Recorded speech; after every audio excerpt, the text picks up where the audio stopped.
எல்லா புகழும் இறைவனுக்கே. உங்கள் அனைவர் மீதும் இறைவனின் சாந்தியும் சமாதானமும் என்றென்றும் நிலவட்டுமாக. அஸ்ஸலாமு அலைக்கும். கும்பகோணத்தில் மானுட சொந்தம் நிகழ்ச்சி நடைபெற்று கொண்டிருந்தது. ஒருவர் கேள்வி கேட்பதற்காக மிக ஆவேசமாக மேடைக்கு வந்தார். மனித நேயத்தை பற்றி பேசுவதற்கு உங்களுக்கு எந்த அருகதையும் கிடையாது.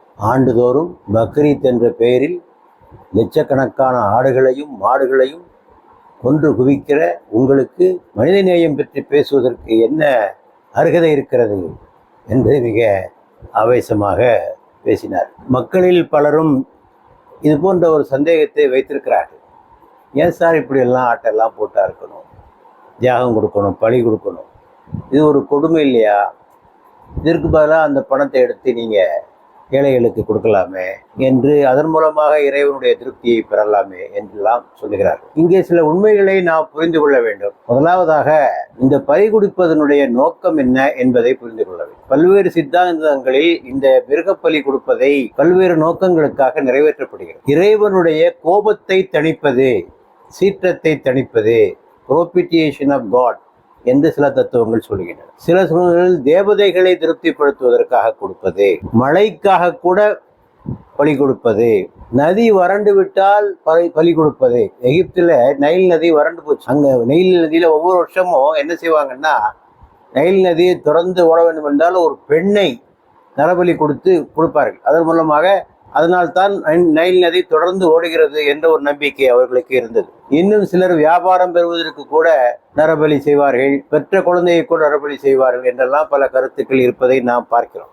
இஸ்லாத்துல இந்த கருத்துக்களுக்கு இதுக்கு சம்பந்தமே கிடையாது. இந்த தியாக திருநாள், அதாவது பக்ரீத் அன்று செய்யப்படுகின்ற இந்த நிலையை எடுத்துக்கொண்டால், புரிந்து கொண்டால் அதனுடைய கண்ணோட்டமே வேறு. அதற்கு பேரு தியாக திருநாள். நன்றாக ஞாபகத்தில் வைத்திருங்கள். என்ன தியாக திருநாள்? இறை தூதர் இப்ராஹிம் என்று ஒருவர் இருந்தார். 5000 ஆண்டுகளுக்கு முன்னர் வாழ்ந்தவர். அவர் ஒன்றே குலம் ஒருவனே தேவன் என்ற கோட்பாட்டை பிரச்சாரம் செய்தார். இதனால் பல சோதனைகளை சந்தித்தார். பெற்ற தந்தை வீட்டை விட்டு விரட்டினார். நீ இந்த ஒன்றே குலம் ஒருவனே தேவன் இந்த கோட்பாட்டை விட்டு விடாவிட்டால் உன்னை கல்லால் அடித்து கொண்டு விடுவேன் என்றார். மக்களும் அவரை கொடுமைப்படுத்தினார்கள். அவருக்காக நெருப்பு குண்டத்தை தயார் செய்தார். இத்தனை கொடுமைகளையும் அவர் தாங்கி கொண்டார். கடைசியாக அவர் தள்ளாத வயதில் அவருக்கு ஒரு மகன் கிட்டியது. 80 வயதை தாண்டிய நிலையிலே இஸ்மாயில் என்று அந்த மகனுக்கு பெயர். அந்த மகனை அறுத்து பலியிட வேண்டும் என்று கனவிலே அவருக்கு ஒரு காட்சி வந்தது. ஆக இது இறைவனுடைய கட்டளையாகத்தான் இருக்க வேண்டும் என்று மகனை அறுத்து பலியிடுவதற்காக முன் வந்தார். மகனும் அதற்கு சம்மதித்தார். அப்போது இறைவன் சொன்னான், வேண்டாம், மகனை அறுத்து பலியிட வேண்டாம், உம்முடைய தியாகத்தை நாம் புரிந்து கொண்டோம், இதற்கு பதிலாக ஒரு ஆட்டை அறுத்து பலியிடுவீராக என்று சொன்னார். ஆக ஆட்டை அறுத்து பலியிட்டார். அவ்வளவுதான் இந்த சம்பவம். இதில் கிடைக்கிற படிப்பினை ஒன்றே, இறைவனுக்காக ஒரு ஆட்டை பலியிட்டால் போதுமானது. அது அந்த தியாகத்தை இப்ராஹிமுடைய தியாகத்தை நினைவு கூறுவது.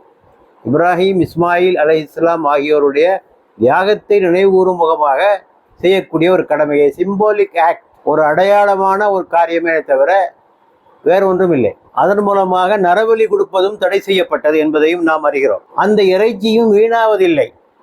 அந்த இறைச்சியை அறுப்பவரும் உண்ணுகிறார், குடும்பத்தாருக்கு கொடுக்கிறார், உறவினருக்கு கொடுக்கிறார், ஏழைகளுக்கு கொடுக்கிறார். அவைகள் எதுவுமே வீணாகவதில்லை. ஆக இது ஒரு தியாகத்தை நினைவு கூறுகின்ற ஒரு அடையாள நிகழ்வே தவிர இறைவனுடைய திருப்திக்காக கொடுப்பது என்பதல்ல. திருக்குர்ஆனிலே ஒரு வசனம் இருக்கிறது, நீங்கள் குர்பான் கொடுக்கிறீர்களே, இந்த பிராணியினுடைய இறைச்சியோ இரத்தமோ இறைவனை சென்று சேருவதில்லை, உங்களுடைய இறைச்சம்தான் இறைவனை சென்று சேர்கிறது என்ற ஒரு கருத்து குர்ஆனிலே இருப்பதை நாம் பார்க்கிறோம். ஆகவே இந்த இரத்தம் சிந்துதல் என்பது ஒரு அடையாளத்துக்காக, ஒரு தியாகத்தை நினைவு கூறுவதற்காக கொடுக்கப்படுகின்ற ஒன்றை தவிர அதற்கு மேல் அதில் ஒன்றும் இல்லை என்பதனையும் நாம் இதன் மூலமாக தெரிந்து கொள்ள வேண்டும். இந்த காரியத்தை எப்படியெல்லாம் நிறுத்தப்பட்டது என்பதற்கு சான்றாக ஒன்றை சொல்கிறேன். நான் ஏற்கனவே சொன்னேன், நைல் நதி ஓட வேண்டும் என்றால் ஒரு பெண்ணை நரபலி கொடுப்பார்கள் என்று ஒரு பழக்கம், மூடப்பழக்கம் இருந்தது. எகிப்திலே இஸ்லாமிய ஆட்சி வந்ததும் உமர் இப்னு கத்தாப் அவர்கள் இந்த நரபலிக்கு முற்றுப்புள்ளி வைக்க விரும்பினார்கள். அதனை அறுக்கக்கூடாது என்று கட்டளையிட்டார்கள். ஆனாலும் மக்களுக்கு ஒரு திருப்தி இல்லை.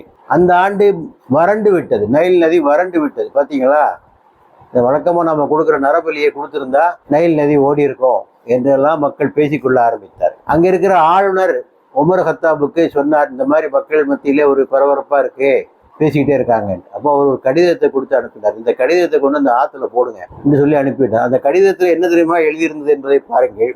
இறைவனின் அடிமையும் இறை நம்பிக்கையாரின் தலைவருமான உமரிடமிருந்து நைல் நதிக்கு எழுதி கொள்வது.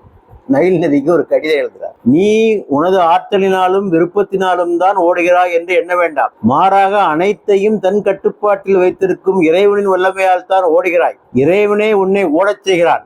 நாங்கள் இறைவனிடம் உன்னை ஓடச் செய்யும்படி வேண்டுகிறோம் என்ற ஒரு கடிதத்தை எழுதி கொடுத்தார். அவர் கொண்டு அங்க போட்டாரு. நைல் நதி ஓட ஆரம்பிச்சிச்சு. ஆக இது ஒரு மூட நம்பிக்கை தானே. கடிதத்தை போட்டாரு, ஓடிட்டு. அதெல்லாம் அவர் அந்த நோக்கத்துல கொடுக்கல. அந்த மக்கள் மத்தியிலே அதை கருத்தை அகற்றுவதற்காக அவர் செய்த ஒரு காரியம் ஆகத்தான் அதை எடுத்துக்கொள்ள வேண்டும். அது மூலமாக அந்த நாட்டிலே நரபலி கொடுப்பது நிறுத்தப்பட்டது. ஆக இஸ்லாத்திலே எந்த வகையிலும் கடவுளுக்காக அல்லது ஒரு காரியத்திற்காக நரபலி கொடுப்பது, அது ரத்தம் சிந்துதல் என்பது தடை செய்யப்பட்டதா ஒன்றாக இதன் மூலமாக நாம் பார்க்கிறோம். ஆகவே இந்த ஆடுகளை பலியிடுவது ஒரு அடையாள சின்னமே தவிர வேற ஒன்றும் இல்லை. இந்த ஆடுகள் இறைச்சி வீணாவதும் இல்லை, எல்லோருக்கும் கொடுக்கப்படுகிறது. மூன்றாவதாக எல்லா மதங்களும் அனுமதிக்கப்பட்டு, மற்ற மதங்களை விட தடுக்கப்பட்டு இஸ்லாத்தில் மட்டும் அனுமதிக்கப்பட்ட ஒன்று என்று சொல்வதற்கு ஒன்றும் இல்லை.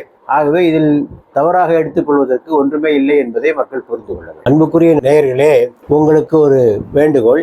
இந்த நிகழ்ச்சியில் நீங்கள் கேள்வி கேட்க விரும்பினால் உங்கள் கேள்விகளை கீழ்கண்ட தொலைபேசிக்கு வாட்ஸ்அப் மூலமாக நீங்கள் அனுப்பி வையுங்கள். தெளிவாகவும் சுருக்கமாகவும் எழுதி அனுப்ப வேண்டும். நீண்ட பத்தியை நீங்கள் எழுதினால் எங்களுக்கு சிரமமாக இருக்கும். தெளிவான முறையில் சுருக்கமாக அனுப்புங்கள். ஒரே ஒரு நிபந்தனை, முஸ்லீம் அல்லாதவர்கள் மட்டும்தான் கேள்வி கேட்க வேண்டும். முஸ்லிம்களுக்கு கேள்வி கேட்பதற்கு வேறு பல வாய்ப்புகள் இருக்கின்றன. பள்ளி வாயிலில் கேட்டுக்கொள்ளலாம், இமாம்களை சந்தித்து கேட்டுக்கொள்ளலாம். ஆகவே இந்த இடம் முஸ்லீம் அல்லாதவர்களுக்கானதே. ஆகவே முஸ்லீம் அல்லாத சகோதரர்கள் உங்கள் கேள்விகளை எழுதி அனுப்புமாறு அன்புடன் கேட்டுக்கொள்கிறோம்.